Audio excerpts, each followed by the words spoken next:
Madame la ministre, la loi que vous nous présentez a une méthode qui nous interroge, un contenu qui ne mérite ni l'excès d'honneur de ces turiféraires, ni surtout l'excès d'indignité des décibélocrates de la deep ecology qui protestent le samedi dans des cortèges assez maigrelet, et enfin un contexte, la lutte contre le dérèglement climatique que, je l'espère, personne ici ne conteste. La méthode est celle de la Convention citoyenne. Depuis les Gilets jaunes se multiplient les suggestions d'objets votants non identifiés, sorte d'hybride entre une pseudo-démocratie directe et un panel pour institut de sondage, tel que le référendum d'initiative populaire ou les conventions citoyennes, qui posent question à la démocratie représentative. Le Parlement aura le dernier mot, nous dites-vous. Peut-être, mais sous la pression médiatique d'une convention à la légitimité non définie, aux participants désignés par la Providence, et dont il a fallu faire, je cite, « une mise à niveau préalable ». Si bien que les propositions ont en fait dépendu de quelques animateurs chevronnés, choisis, eux, sans tirage au sort. Ces garde-fous ont hélas vite cédé, le plus activiste de ces pygmalions ne cessant désormais de mordre la main qui lui a offert sa soudaine notoriété, dans un exercice de dépit amoureux qui a beaucoup moins à voir avec le réchauffement climatique qu'avec son propre échauffement. Nouvelle forme de la démocratie, nous dites-vous. Je ne suis pas sûr qu'elle soit plus vertueuse que l'ancienne. J'en viens au contenu de la loi et sur ce point, je serai plus nuancé. Un projet qui met dans la rue les quelques milliers de décroissantistes, collapsologues et zadistes, qui a fait l'objet à l'Assemblée nationale d'une motion de rejet de la France soumise à Bolivar, un projet conspué par une coalition improvisée des ONG les plus radicales, ne peut être entièrement mauvais. La Convention citoyenne, elle, à laquelle vous proclamez votre amour, vous a donné une note de 3,3 sur 10. Son animateur échauffé crie partout que vous n'avez repris Horresco référence que moins d'un tiers de ses propositions. Je veux pour ma part y voir le signe de votre lucidité.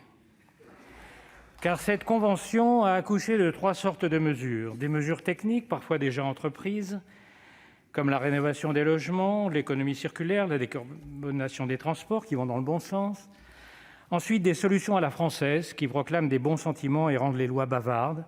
La modification de la Constitution, par exemple, qui n'ajoutait rien et préparait des contentieux innombrables.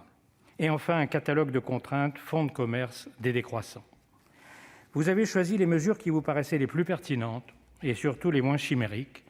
Le Sénat a donc choisi de les étudier de façon sérieuse et constructive, en conciliant développement durable et justice sociale, en privilégiant une écologie décentralisée qui n'aggrave pas les fractures économiques, sociales ou territoriales, mais cherche à les réparer, et enfin en tentant de maîtriser l'explosion normative qui s'annonce et qui angoisse déjà chefs d'entreprise, agriculteurs, artisans, commerçants et beaucoup d'élus. Il me reste à parler du contexte marqué par l'opposition des partisans de la croissance verte et de ceux de la décroissance. L'écologie est un champ de bataille, déclarait à l'Assemblée Mathilde Panot de la France insoumise. Je suis d'accord avec elle sur ce point, même si nous en tirons des conclusions opposées. Faire de la décroissance un modèle est inapplicable économiquement et politiquement et donc voué à l'échec. Quel sens peut avoir la décroissance pour le milliard d'habitants des tiers et quart-monde qui vivent avec moins de 2 € par jour ? Quel sens pour les 2 autres milliards qui vivent de lopin de terre épuisé, de petits boulots, de travail au noir ? Quel sens même chez nous pour les ménages à petit budget, mal logés, exposés au chômage, au surendettement, à l'insécurité ? La décroissance n'est pas que le mot d'ordre des Verts, énième avatar de la haine du libéralisme. C'est aussi l'opium des bobos, comme nous l'ont prouvé avec éclat en une de Monde il y a quelques mois, dans une tribune aussi subversive que du fromage à tartiner, une brochette de stars kérosène au bilan carbone le plus élevé de la planète, qui n'imaginent pas une seconde se l'appliquer à eux-mêmes et qui, si elles devaient être adoptées, ne contribueraient au développement durable que des ronds-points. Réorienter la croissance vers un mode de vie plus respectueux de la terre et des hommes, c'est l'extraordinaire et passionnant défi de notre génération. Malheureusement, la Convention n'a pas répondu aux questions essentielles. Comment parvenir à une énergie décarbonée si l'on se prive du nucléaire ? Comment cesser d'entraver les nouvelles techniques de génomique agricole nécessaires pour résoudre l'impossible équation des pesticides et préserver le climat, alors même que ces techniques ont valu le prix Nobel à une Française en 2020 ? Comment faire payer les émissions de carbone à nos frontières et bien d'autres. L'Europe a largement raté la grande révolution du numérique.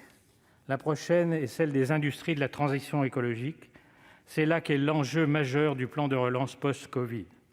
Si nous manquons l'occasion de ces milliards d'euros pour investir dans cette révolution qui s'appelle hydrogène vert, stockage électrique, ciment, acier et engrais zéro carbone, fusion nucléaire, géothermie, nouvelles techniques génomiques agricoles et tout ce que les milliers d'étudiants de 20 ans sont en train d'étudier sans que nous le sachions encore, si nous choisissons de sombrer dans l'écologie du gentil avec les arbres, méchant avec les hommes, alors nous aurons échoué 2 fois. La première parce que nous serons définitivement relégués derrière les États-Unis et la Chine. La seconde, bien plus grave, parce qu'il sera trop tard pour répondre à l'urgence climatique. Quand vous avez pris le train dans la mauvaise direction, rien ne sert de courir en sens contraire dans le couloir. Voici le défi qui vous attend, Madame la Ministre, qui attend tous les gouvernements à venir et qui nous attend tous. Merci. Merci, chers collègues. La parole est maintenant à Monsieur Ronan Dantec